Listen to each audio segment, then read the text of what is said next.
It was a night of tornadoes that leaves a path of destruction, with another round of powerful to severe storms on the way today. An Iowa community starts a long cleanup after a strong tornado levels the town. I think it'll take, a couple of days for it to really set in. Find out why it's sometimes difficult to rate a tornado's wind speed. Because it is a damage-based indicator. NOAA gets ready to issue its 2024 hurricane outlook. It could look like an above average season. Honeysuckle bushes, sweet smelling, but becoming a big problem. It is really taking over areas. And can a salt particle have enough impact on the Earth's climate to change it? From our nation's capital, this is the National Weather Desk. Good morning and welcome to the National Weather Desk. I'm meteorologist Steve Rudin from WJLA in Washington, D.C. It's been a very active tornado season and it's far from over. As of Tuesday of this week, NOAA's Storm Prediction Center confirms there have been 859 documented tornadoes. That's 27% above normal. The latest happened last night just north of Austin, Texas. The town of Temple declared an emergency after the twister damaged roofs, flipped cars, and snapped power lines. One viewer shared this video showing the moments the tornado moved through his community. Please come get in the house. Oh my gosh, we got a tornado right by our house. Right now! Get in the house! Stop! Stop it! Crews from the National Weather Service will survey the damage today to determine the tornado's strength. We'll have more on what that entails coming up in just a few minutes. South of Abilene, severe storms dropped hail and triggered floods. Streets in the town of Coleman were closed because of the storm. Quarter and tennis ball-sized hail fell across the region, damaging homes and shattering car windows. The same area will likely see another round of strong to severe storms later today. The biggest threat for severe weather today is shaded in orange, including parts of Nebraska, Kansas, and Iowa. Tornadoes and hail will be the biggest threat. The areas in yellow, including Dallas, Oklahoma City, and Kansas City, has a slightly lower risk. The threat for severe weather today stretches to the East Coast and into New England, with air travel picking up ahead of a very busy holiday weekend planned for some weather delays.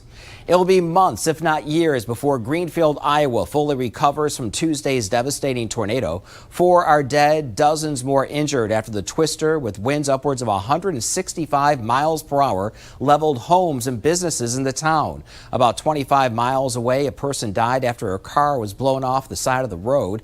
Of the 21 tornadoes that struck Iowa Tuesday, this one caused the most damage. Skylar Tullal was in Greenfield as a resident sifted through debris, looking for anything that could be saved. What started as a normal day quickly turned into a nightmare for Cooper Brown and his family. He, his wife, and 3-year-old had to seek protection in their basement, hiding directly under the stairs. I think right now it's a lot more just still in shock. I think just like everybody else, I think it'll take, a couple of days for it to really set in. While Cooper's family is safe, their home directly in the tornado's path is gone, leaving only its foundation. Yeah, my home's gone. That's my house. So if you can see the set of golf clubs sitting on the porch in the foundation of the basement, that's my house right there. And have you been able to salvage anything from the home? My golf clubs. That's about it. There's really not a whole lot left there. Like everything that is around my house is not my stuff. While the whole Greenfield community is still processing, Brown says he's just thankful his family is safe, and the next step is to rebuild. And take a look at this new video out of Carbon, Iowa. It has been sped up, showing a tornado on Tuesday taken by our storm chaser, Brett Adair. The tornado did some damage, but the area was mainly rural. The National Weather Service rated the tornado that hit Greenfield, Iowa as an EF3. Sometimes rating a tornado can be difficult. Meteorologist Brad Souter explains why. Not a very wide path. We're not looking at, mile-wide damage, but what we are seeing is total destruction right through the core of this tornado where there's pretty much nothing left. Total destruction. Now, it's very hard to prove an F5 or EF5 tornado because it is a damage-based indicator. Okay, not wind-based, because nothing can really survive that level of wind. So if they go in here and if they see these homes or if these buildings were properly secured and built, see how there's just a slab here, nothing left. if it was properly built, then they may be able to determine this was more than an EF4. Very, very rare, though. It's been 11 years anywhere in the world since one has actually happened. So we'll see. There was a radar, a Doppler on wheels that was just a mile or two away that did sample winds over 200 miles per hour above ground level, but was it on ground level? And what's interesting, as you look at Greenfield here, it's not the hook echo like you see on a classic tornado signature. Instead, it looks pretty linear. So it was difficult to see on radar until you saw the velocity, but the tornado went right through here, right through Greenfield towards Des Moines, where it dissipated. In Kansas, 2 tornadoes ripped through a community near Kansas City. This happened Sunday night. Residents said they did not know the twisters were coming because storm sirens didn't go off. Renee Navarro reports as to why life-threatening alerts weren't triggered that night. We heard this loud crash. James Heaney is just one of many Johnson County residents that felt the wrath of Sunday night storms. We heard the rain coming down, and it didn't seem like that bad of a storm. I thought that the house might have actually gotten struck by lightning. It wasn't lightning, but Heaney came outside to discover that not 1, but 2 trees had fallen onto his home, causing part of his ceiling to collapse right onto his bed. Luckily, he wasn't in it at the time. Heaney says he did not hear sirens go off and that having a warning would have been helpful. It's a catch-22, right? If you cry wolf too many times and set the siren off constantly, then what purpose does it serve? Everybody ignores it. Exactly. However, when it is needed, it would be nice to have. That's the whole purpose, right? The reason sirens never went off was because the National Weather Service never issued a tornado warning. The criteria to activate those sirens was not met with that storm on Sunday. Johnson County Emergency Management says no tornadoes were spotted by their trained storm spotters at the time. With no warning issued or signs of activity, the sirens stayed off. We try to capture these with tornado warnings if we can. Jonathan Kurtz, a warning coordination meteorologist with the NWS, says they try to nail every single tornado they can find, but sometimes these short-lived tornadoes are too quick to catch. We look at a lot of things, the environment. We've got 2 radars at our disposal in our area that we look at, and we try to get tornado warnings out on these. Unfortunately, with that event on Sunday night, the severe thunderstorm warning was out, but we weren't able to capture those 2 little circulations that developed. While many communities continue to clean and rebuild after several weeks of strong to severe storms, another question looms. What will the 2024 Atlantic hurricane season bring us this year? Well, the outlook is coming out. Meteorologist Veronica Johnson has more. In just a few weeks, we'll be tracking tropical storms and hurricanes. I reached out to the National Hurricane Center for an early look at what we can expect and the big change to the hurricane cone forecast. All indications are that it could look like an above average season as it relates to certain climatological factors. That being La Nina, the transition to La Nina within the Pacific would promote the enhancement or growth of hurricanes in the Atlantic Ocean. The other factor that will play a lot of significance in not just the generation of tropical cyclones, but the intensity of tropical cyclones is how warm the ocean has been in the Atlantic. And those 2 factors on their own would promote or make you expect that we could see more tropical cyclones than we would in an average year. And it remains to be seen how intense those storms can get. But again, warm water does promote intensification when it comes to hurricanes. Hurricane expert Cody Fritz remind us it only takes one landfalling hurricane in your area to make for a rough season. I'm Chief Meteorologist Veronica Johnson reporting from Washington, D.C. Look at this. A team of astronomers have discovered a giant planet that is as light as cotton candy and about 50% bigger than Jupiter. Scientists believe it is made up mostly of hydrogen and helium. That is why they say the planet is super fluffy, like cotton candy.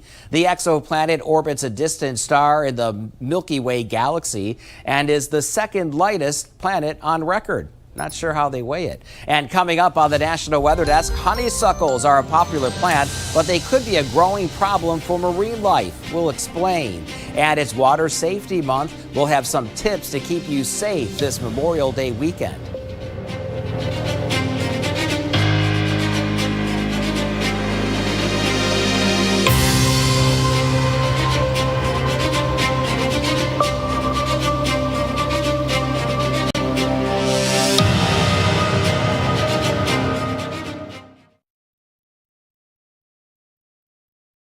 I'm meteorologist Charlie Lopresti with a look at the Northeast. It's going to be warm and humid again in the Northeast today. Most communities will top out in the 80s again. Normal highs are only in the 60s and low 70s.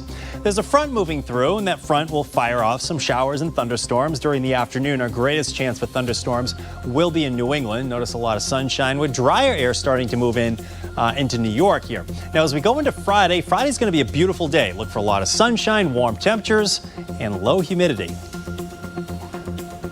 I'm Chief Meteorologist Gerard Jabali. Here's a look at the Mid-Atlantic region. We are going to be featuring showers and thunderstorms throughout your Thursday, especially in the afternoon and evening hours. One or two could be strong to severe with some damaging winds possible. Going into Friday, we are looking a lot drier, though. Only an isolated shower possible. Late Thursday, likely going to only reach the upper 70s, but highs could still get up to the 80s before that point. And it looks like highs on Friday will reach the upper 80s.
You are watching the National Weather Desk.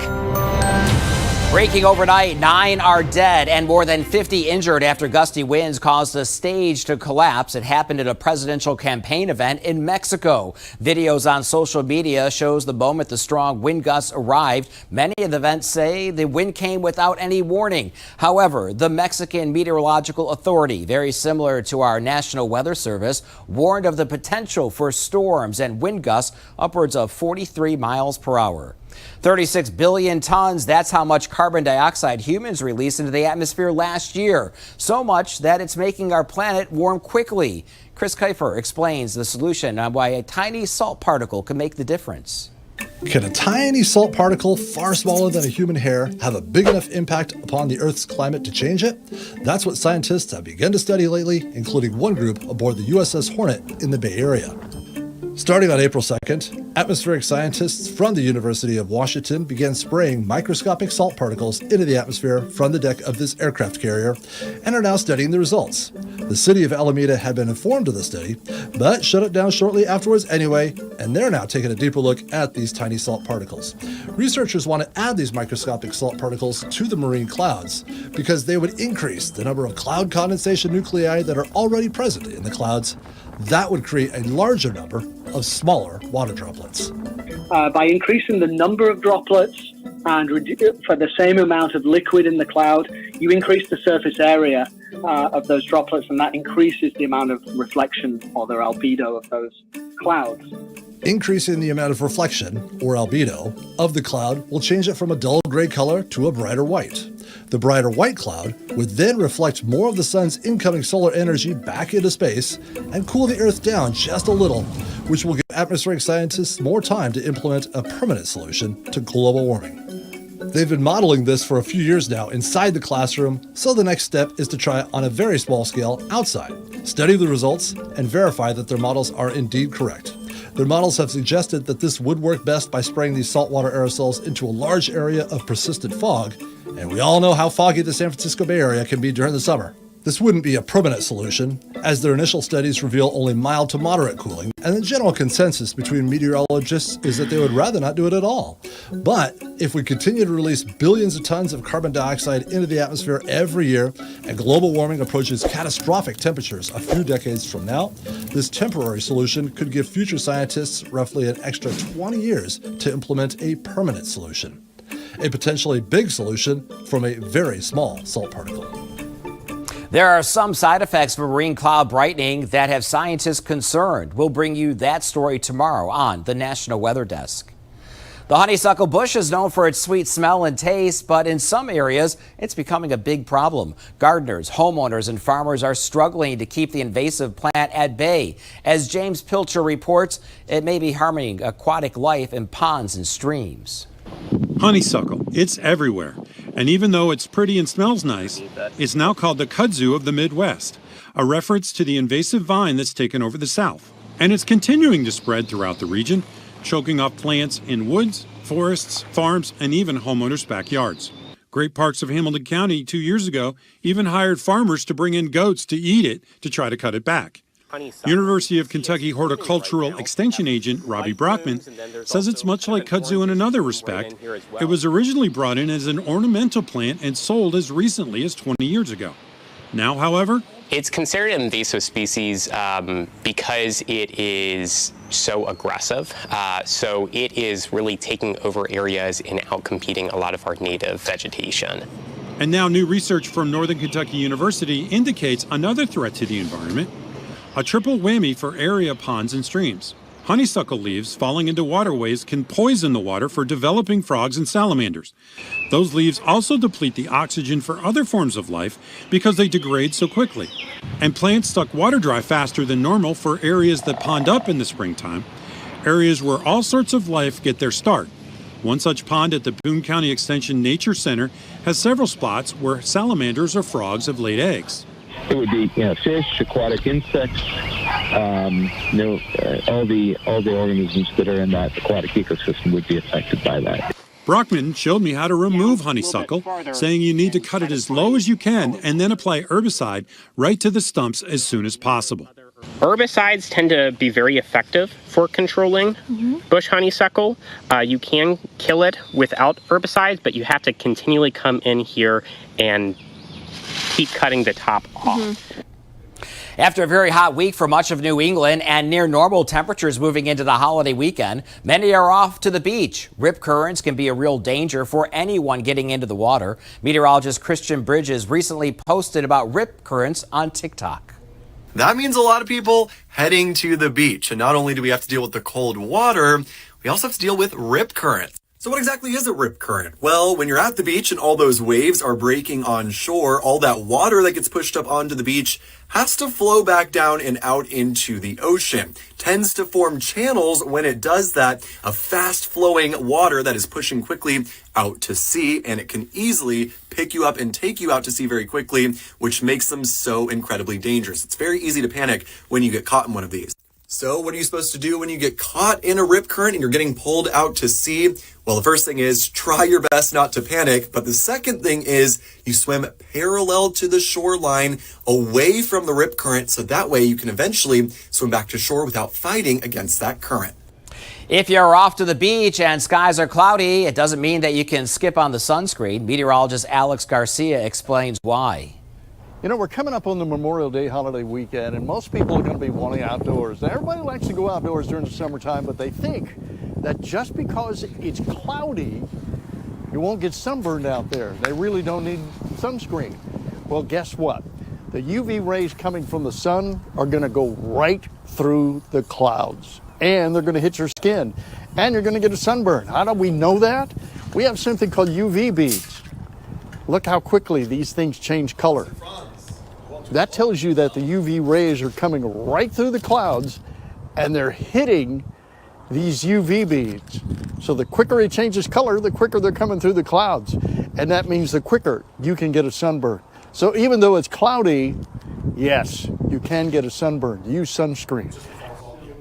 Now let's check the weather across the country for today.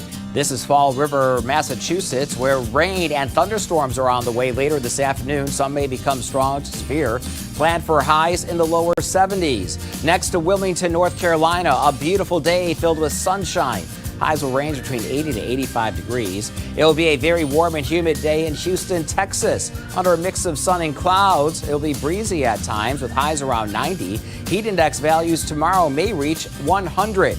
And finally, Seattle, Washington. Skies will begin to clear this morning with some sun later this afternoon. Temperatures will reach the upper 60s to around 70 degrees. And before we take a short break, let's take a flight over New York's famous Coney Island.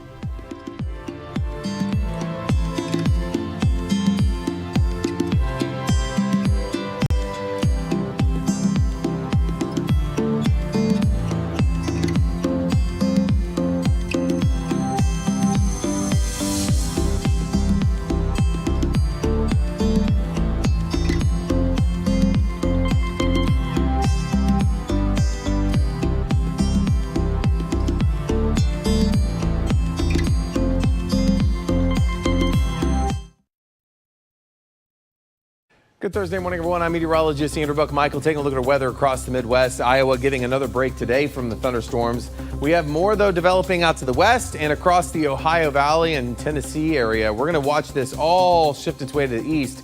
So Iowa got a break from the storms for a couple of days, but more storms moving back in for tomorrow after all those thunderstorms and tornadoes they had earlier in the week. Saturday's dry for most of the Midwest, with temperatures still staying warm. More rain heading into Sunday. Good morning, I'm meteorologist Alex Garcia. Here's a look at your regional weather. Really nice and cool this morning, all the way from Amarillo back over in Oklahoma City, even up to Dallas. We'll give them a 71. Everybody else looking pretty warm, particularly as you get down toward the southern portion.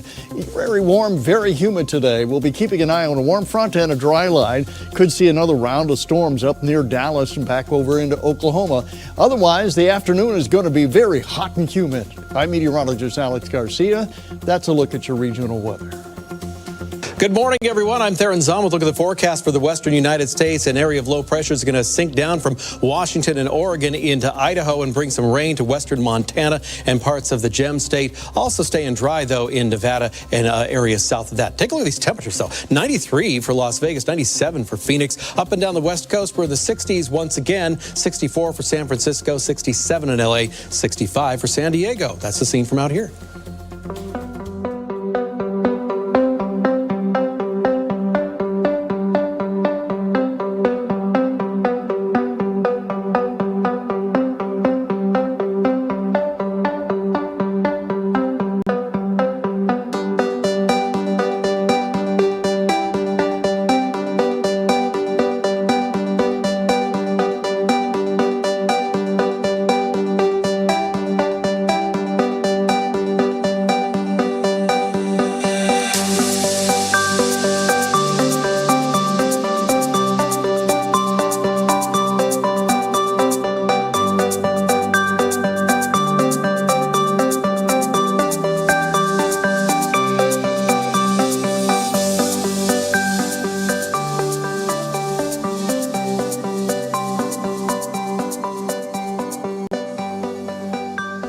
You are watching the National Weather Desk.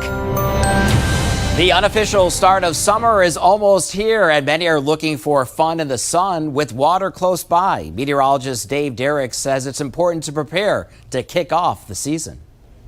Memorial Day weekend is about here, and some of us will be heading out to an area lake like this one, beautiful South Holston Lake. May is National Water Safety Month, and whether it's at the lake or the pool, it's important to be prepared and to be safe. Drowning is the leading cause of death for children ages 1 to 4, so swimming lessons and knowing how to swim can reduce the risk of drowning and improve water safety skills like wearing the old life jacket. Now, when it comes to water recreation, go for it. Have a blast, but try not to overestimate, perhaps, your skill level and underestimate potentially dangerous situations. And, of course, be weather aware. And be prepared to seek safety should one of those pesky storms come to crash your summer party. We'd love to share your unique weather content on air. You can find us on all your favorite social media platforms, including Facebook, YouTube, Instagram, and TikTok. Just search the National Weather Desk. We're back after this.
Thank you so much for looking in this morning. I'm glad you were able to join me. I'm meteorologist Steve Rudin from WJLA in Washington, D.C. I'll see you back here tomorrow.